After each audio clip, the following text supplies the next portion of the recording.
إن الحمد لله نحمده ونستعينه ونستهديه ونشكره ونعوذ بالله من شرور أنفسنا ومن سيئات أعمالنا من يهد الله فلا مضل له ومن يضلل فلا هادي له وأشهد أن لا إله إلا الله وحده لا شريك له ولا ضد ولا ند ولا مثل له ولا زوجة ولا ولد له ولا أعضاء ولا صورة ولا كيفية له كان الله ولا مكان وهو الآن على ما عليه كان وأشهد أن سيدنا وحبيبنا وقرة أعيننا ومولانا محمدا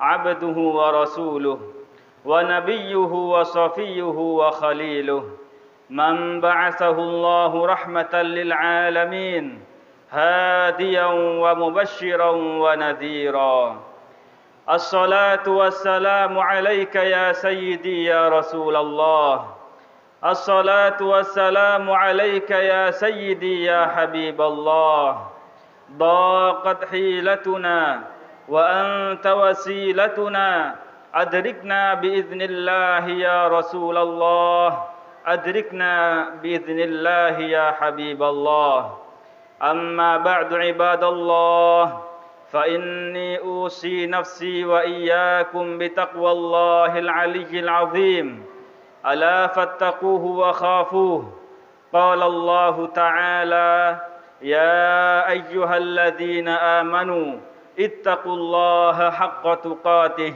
ولا تموتن إلا وأنتم مسلمون. Para jamaah yang dimuliakan oleh Allah Subhanahu wa taala, pertama-tama marilah kita panjatkan puji syukur kepada Allah Subhanahu wa taala karena berkat hidayah dan taufiknya kita bisa sama-sama berkumpul di tempat yang penuh berkah ini dalam rangka melaksanakan salah satu kewajiban yang Allah Ta'ala wajibkan kepada kita, yaitu salat Jumat secara berjemaah. Salawat dan salamullah semoga tetap tercurah limpahkan kepada junjungan kita Nabi Muhammad sallallahu alaihi wasallam. Karena berkat kegigihan beliau dalam menyampaikan dakwah Islam, kita bisa membedakan antara perkara yang hak dan yang batil, antara iman dan yang bertentangan dengan iman, antara perkara yang halal dan yang haram. Marilah kita hendaknya selalu meningkatkan kualitas ketakwaan kita kepada Allah Subhanahu wa taala dengan melaksanakan kewajiban-kewajiban yang Allah Taala wajibkan kepada kita dan menjauhi semua perkara yang Allah Taala haramkan atas kita. Para jamaah yang dimuliakan oleh Allah Subhanahu wa taala, ghibah atau membicarakan keburukan orang lain adalah salah satu dosa yang keji. Ghibah atau membicarakan keburukan orang lain adalah sebuah penyakit yang bisa merusak kekeluargaan, bisa merusak hubungan persaudaraan, bisa merusak tatanan kemasyarakatan. Oleh karena itu, hendaklah kita menjauhi penyakit ini, menjaga diri kita dari penyakit ini, menjaga keluarga kita dari penyakit tersebut. Lantas apakah yang dimaksudkan dengan ghibah yang dilarang dalam agama Islam? Suatu ketika Rasulullah sallallahu alaihi wasallam bertanya pada sahabatnya, "Tahukah kalian apa itu ghibah?" Kemudian para sahabatnya menjawab, Allah dan Rasulnya lebih mengetahui tentangnya. Setelah itu Rasulullah sallallahu alaihi wasallam bersabda, "Dzikruka akhaka bima yakrah." Yaitu ghibah adalah ketika engkau menyebutkan tentang saudaramu se-Islam yang berkaitan dengan hal-hal yang dia tidak sukai apabila dia mendengarnya. Inilah yang disebut dengan ghibah yang dilarang dalam agama Islam. Jadi tidak diperbolehkan bagi kita untuk berbicara tentang keburukan orang lain, baik itu berkaitan dengan dirinya sendiri, baik itu berkaitan dengan badannya, ataupun dengan pakaiannya, ataupun dengan rumahnya, ataupun dengan putranya, ataupun istrinya, ataupun keluarganya yang lain. Seperti halnya mengatakan, fulan bajunya bau, atau fulan anaknya tidak beradab, fulan anaknya kurang berpendidikan, fulan bajunya lama tidak dicuci, bau badannya sudah busuk atau semacamnya, atau fulan takut kepada istrinya. Maka perkataan-perkataan yang seperti ini adalah termasuk ghibah yang diharamkan dalam agama Islam. Kemudian sebagian sahabat bertanya kepada Rasulullah sallallahu alaihi wasallam, "Wahai Rasulullah, apabila yang saya ucapkan ini memang betul-betul ada pada orang tersebut, bagaimanakah hukumnya?" Maka Rasulullah sallallahu alaihi wasallam menjawab, "In kana fihi ma taqul faqad irtabtahu." Apabila memang ada padanya sesuatu yang engkau katakan, maka engkau telah melakukan perbuatan ghibah. Wa illam yakun fihi ma taqul faqad bahattahu. Tetapi apabila yang engkau ucapkan itu tidak ada pada orang tersebut, maka engkau telah melakukan buhtan. Buhtan adalah menuduh seseorang dengan sesuatu yang tidak ada padanya. Dan ini juga termasuk perbuatan dosa. Bahkan ini lebih parah daripada ghibah dikarenakan ia mengandung unsur kebohongan. Para jemaah yang dimuliakan oleh Allah Subhanahu wa taala, inilah ghibah yang dilarang oleh Rasulullah sallallahu alaihi wasallam. Bahkan dalam Al-Qur'an Allah Subhanahu wa taala berfirman, "Wala yaghtab ba'dukum ba'dha ayuhibbu ahadukum ay ya'kula lahma akhihi maitan fakarihtumuh." Wala yaghtab ba'dukum ba'dha, dan janganlah di antara kalian saling menghibah, saling membicarakan keburukan orang lain, saling menggunjing. Ayuhibbu ahadukum, apakah salah satu dari kalian akan suka? Ayuhibbu ahadukum ayyakula lahma akhihi maitan, apakah salah satu dari kalian suka apabila ia makan bangkai daging saudaranya? Fakarihtumuh, maka justru kalian pasti kalian akan membencinya, pasti kalian akan merasa jijik. Allah Subhanahu wa taala menyerupakan ghibah, membicarakan keburukan orang lain dalam ayat ini dengan memakan bangkai saudaranya. Dan jelas ini pasti kita akan membencinya.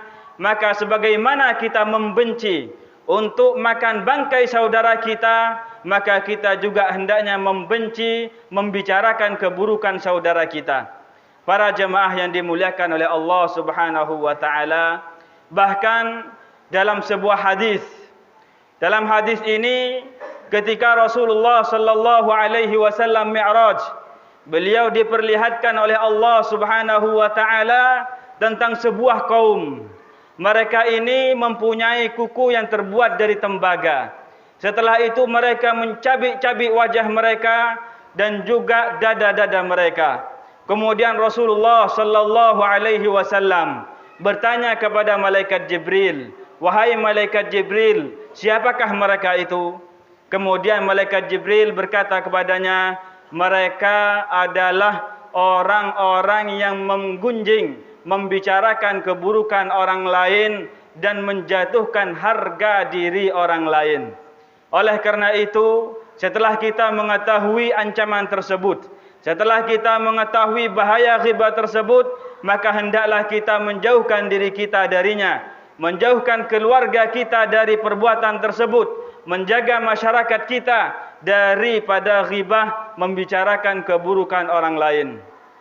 Para jemaah yang dimuliakan oleh Allah Subhanahu wa taala, lantas apakah hukum ghibah? Apakah ia termasuk dosa besar ataukah ia termasuk dosa kecil?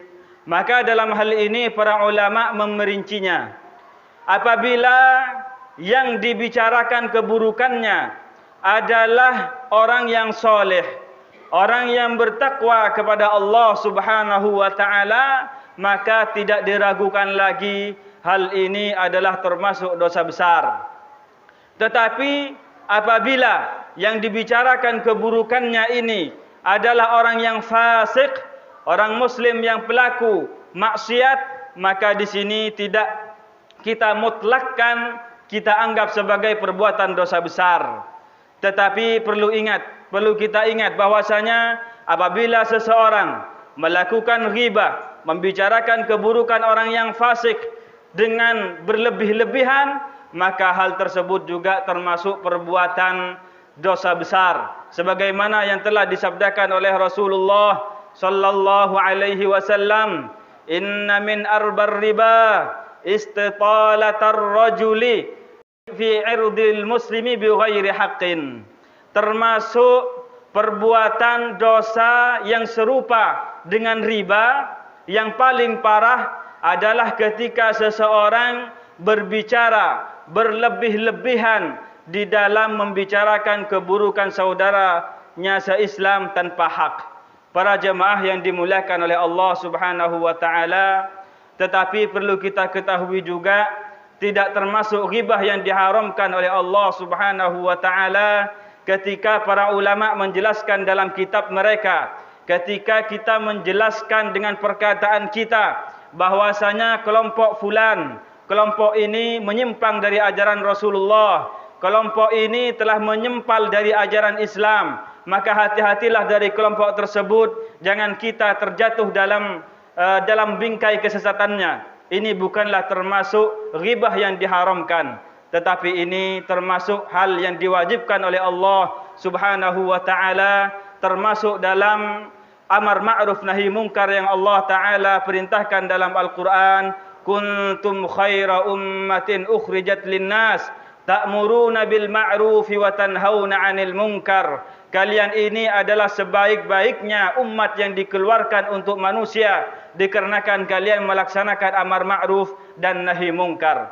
Dalam sebuah hadis Rasulullah sallallahu alaihi wasallam juga bersabda, hatta mata tari'una an dzikril fajir udhkuruhu bima fihi kay yahdharahun nas. Sampai kapan kalian akan berpangku tangan? Sampai kapan kalian tidak mau menyebutkan kesesatannya orang yang sesat?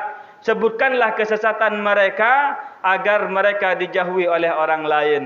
Maka hal ini tahdzir syar'i ataupun memperingatkan masyarakat daripada kesesatan sebuah kelompok. Ini termasuk amar ma'ruf nahi munkar yang hukumnya diwajibkan dalam agama Islam.